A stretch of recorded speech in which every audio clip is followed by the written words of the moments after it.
Diodes can be used as switches, as logic gates, and as we shall see in this lab, they can be used for rectification. Rectification is a circuit that changes an AC voltage into a DC voltage.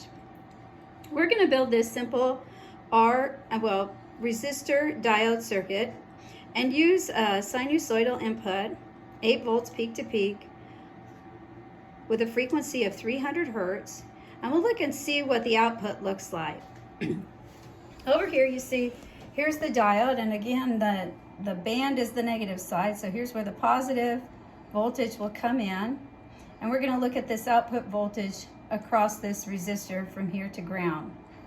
If you look up here on the oscilloscope, I've displayed the 8 volt peak to peak. Actually it's 16 volts, so I have to go back and change my amplitude here to 4 volts peak to peak because we don't have impedance matching. Okay, so there we have the signal, 8 volts peak to peak, and I've got the output connected to that resistor on channel 2. So I'll turn channel 2 on, and you can see the rectified output. Notice that it's just like the input, only just a little bit truncated. So whenever the signal goes negative, the diode prevents the current from flowing, and so we get no voltage there.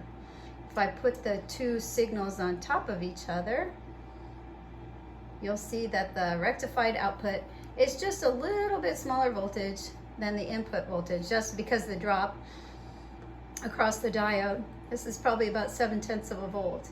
But here's the voltage rectified. So wherever the sine wave goes negative, the diode prevents current from flowing, and then our output looks like these humps here. That's the rectifier using a diode.